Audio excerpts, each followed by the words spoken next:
Bonjour et bienvenue à tous dans le Café Tarot de ce mercredi 1er mai. J'espère que vous allez bien.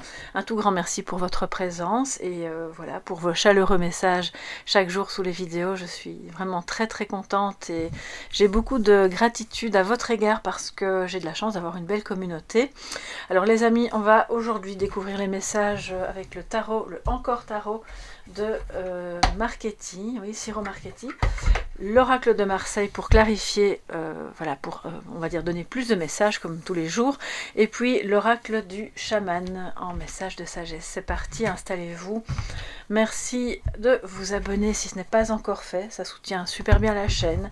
Et puis merci tout simplement pour votre présence. Alors, les amis, que va-t-on avoir comme message aujourd'hui, 1er mai? Quelles sont les énergies positives et négatives de défis pour cette journée? Mercredi 1er mai.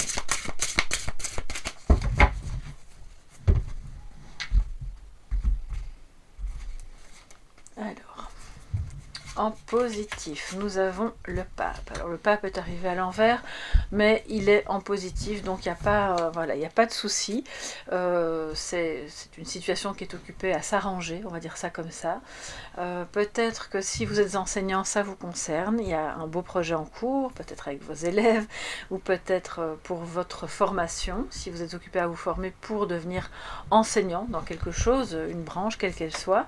Alors quand je dis enseignant, c'est vraiment au sens large, hein, ça peut être animer des ateliers, c'est vraiment l'idée de transmission. C'est aussi tous les contrats, les collaborations, les unions, hein, le mariage qui va bien ou qui va mieux.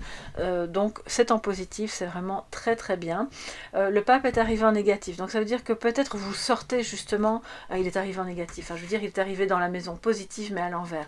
Vous sortez peut-être justement d'une période où cette collaboration, ce mariage, cette union ou ce rapport que vous avez avec votre métier si vous êtes enseignant était un peu compliqué, il y a peut-être eu des soucis mais qui sont occupés à se résoudre, des solutions sont trouvées, on voit il y a beaucoup de...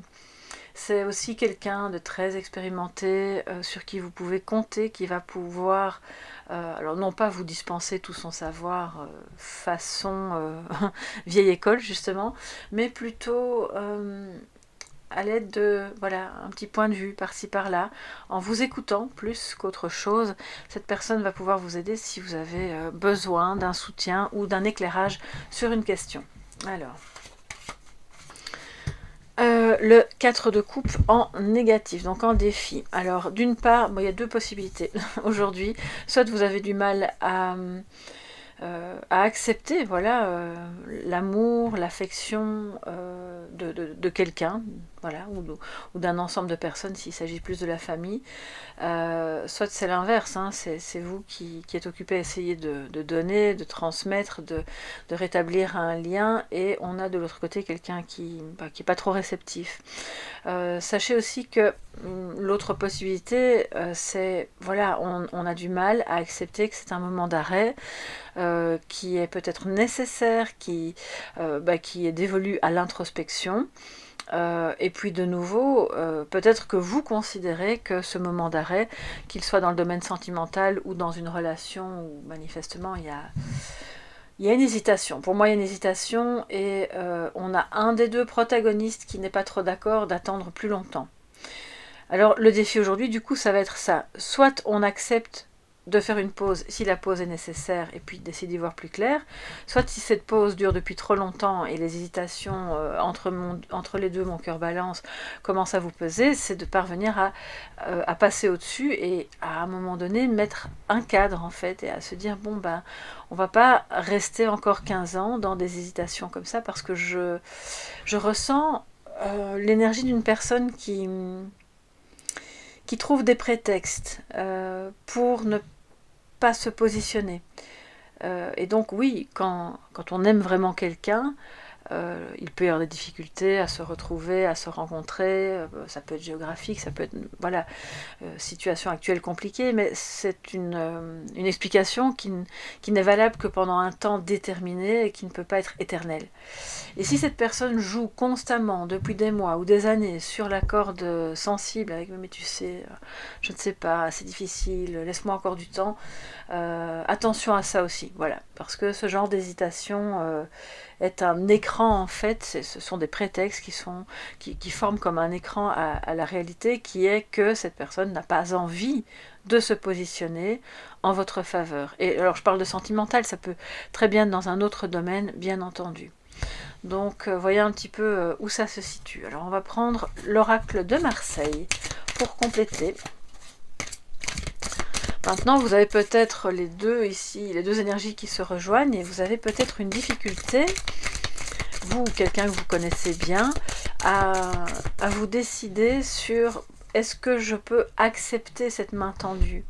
Est-ce que je vais accepter d'aller vers cette formation qui me plaît bien? Est-ce que c'est une bonne idée? On voit qu'il y a beaucoup de tergiversations. Donc, c'est peut-être un reproche que quelqu'un vous a fait aussi. Mais si vous aviez besoin de ce temps pour réfléchir, eh bien voilà, c'est comme ça. Donc attention à identifier les contours du moment où il va falloir en fait sortir de l'inertie et se dire ok, j'ai fait ma petite introspection, je comprends mieux, je sais si je vais accepter cette personne dans ma vie ou si je vais aller vers cette formation ou si je vais, voilà, dans quel sens je vais bouger. Je pense que c'est un petit peu le défi. Alors...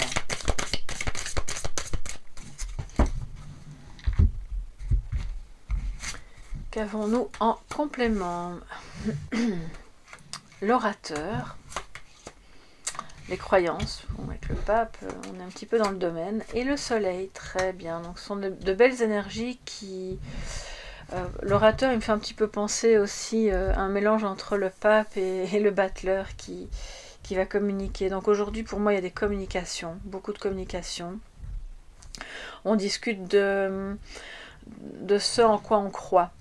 Et ce ne sont pas que les croyances au niveau religieux, bien entendu, ça peut être le cas, et vous avez une vie religieuse et ou spirituelle, parce que pour moi les deux ce sont deux choses totalement différentes, qui se développent et que vous partagez avec d'autres personnes, hein, parce que le soleil nous parle de partage, de bonheur, de joie, d'un éclairage. Pour moi il y a un éclairage qui est fait sur quelque chose en quoi vous croyez.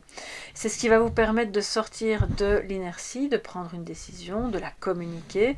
Si c'est pas vous, c'est clairement quelqu'un d'autre de proche de vous qui va pouvoir échanger en fait avec vous à ce sujet. Peut-être c'est quelqu'un d'un... Alors ça peut être quelqu'un qui est d'un signe de feu, c'est peut-être une personne qui a de fortes croyances, soit religieuse ou autre, mais qui va essayer d'être dans le partage, en tout cas le partage des idées, des points de vue, et qui ne va pas se braquer. Donc ça c'est très très bien. Je pense qu'aujourd'hui il va aussi se passer quelque chose d'intéressant qui va vous permettre de mettre en lumière peut-être aussi des croyances limitantes que vous aviez au sujet de votre capacité à communiquer, à créer quelque chose, au sujet d'une personne peut-être aussi, enfin bref, ça peut... Voilà, les croyances limitantes peuvent s'exprimer de mille et une manières dans plein de domaines. Et là, pour moi, on est plus au niveau sentimental, relationnel, peut-être amical, mais ça peut être aussi par rapport à, je vous le disais, formation, le travail, la scolarité, etc. En tout cas, ça amène du bonheur, ça amène de la clarté. On n'est pas dans des luttes d'ego, ce qui aurait pu être le cas si le soleil était arrivé un peu en mauvaise posture, et bien au contraire. Vous avez peut-être aussi des... Oui, les croyances avec le soleil, j'ai vraiment une notion comme d'illumination, mais vraiment au sens spirituel du terme, donc peut-être que vous êtes en contact avec quelqu'un, ou c'est en vous-même, qui... C'est pas un prophète, mais c'est quelqu'un qui va... qui est comme un grand philosophe, voilà, qui a une vision de la vie qu'il peut partager et qui peut éclairer le chemin d'autres personnes aussi, ce faisant, sans être un gourou bien entendu, hein, mais c'est... Enfin voilà, j'espère que vous comprenez ce que je veux dire. C'est pas du tout malsain, bien au contraire. Et c'est peut-être en vous aussi, c'est un peu la notion de guide. Pour moi, il y a quelque chose de très spirituel aujourd'hui.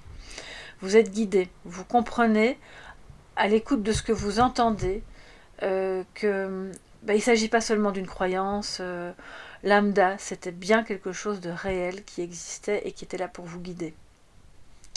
Waouh, donc ça c'est quand même assez beau.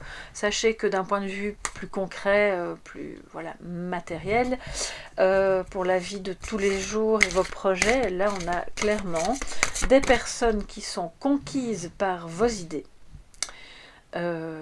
Ou c'est vous qui allez être conquis ou conquise par l'idée de quelqu'un, et alors ces personnes veulent se joindre à vous, dire ok, ça me parle, j'ai envie d'en apprendre plus avec le pape, de collaborer avec toi, je trouve que ton idée est bonne. Donc si c'est au travail, là c'est clairement une super ambiance d'équipe où on va ensemble dans la même direction pour réaliser quelque chose de bon. On a des personnes qui y croient, vraiment. Elles croient en vous, elles croient en votre projet, et elles ont envie de...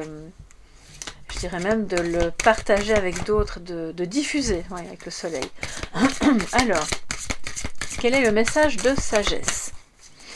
Donc du coup, avec cette atmosphère-là, évidemment, qui est très positive, je pense qu'on arrive tout doucement à la fin des hésitations et de l'inertie. On se rend compte que, à force d'en parler, de discuter, finalement, il y a peut-être plus de personnes que l'on croyait qui pensent en fait comme vous, qui ont une vision commune, même si vous avez peut-être des divergences d'opinion sur d'autres sujets, mais là vous allez vraiment dans le même sens, et c'est reliant, ça amène de l'union, c'est très beau. Alors les amis,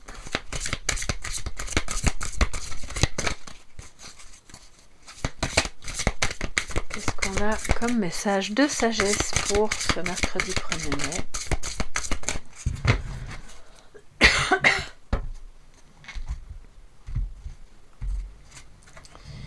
L'esprit en plénitude. Ah bah ça alors c'est incroyable, je vous parlais d'illumination. Oui, il y a des sages parmi vous. Gardez l'esprit clair. Voilà, la clarté, de toute façon avec le soleil, pas de panique, hein, la clarté elle va être faite sur les projets, sur la relation, sur on arrête d'hésiter, qu'est-ce qu'on peut faire pour continuer d'avancer, ou accepter, ou dire non, mais peu importe, aller dans un sens, et l'esprit clair. Alors, l'esprit de plénitude est un esprit qui se nourrit de la conscience à l'état pur avec le soleil, et donc pas du mental, ni de l'ego, ni de je pense que, je crois que, selon moi, ceci ou cela. Là, on est plus dans peut-être des expériences, il n'y a pas de mal à ça, mais l'esprit en plénitude est un esprit qui est connecté à la conscience et qui donc vibre la joie, le partage, et tout est clair à ce moment-là. La scène redevient claire. Donc c'est vraiment votre petit conseil, sagesse à suivre pour aujourd'hui, si vous le souhaitez, bien entendu, à jamais d'obligation. Je vous remercie pour votre présence, pour vos likes, pour vos abonnements, pour tout ce que vous avez fait jusqu'ici et que vous continuez de faire pour soutenir la chaîne. Merci aussi pour la confiance que vous me faites dans les guidances privées. Je suis occupée à répondre petit à petit aux messages qui étaient bloqués dans des personnes qui m'ont écrit via le site. Excusez-moi, c'est encore un petit peu... ce sont les débuts balbutiants en ce qui me concerne, parce que je ne suis pas vraiment la grande spécialiste en technologie de tout ce qui se passe derrière un site internet. Donc vraiment merci de tout cœur pour votre compréhension, votre gentillesse et la confiance que vous me faites. Un gros bisou à chacun d'entre vous et à demain. Bye bye.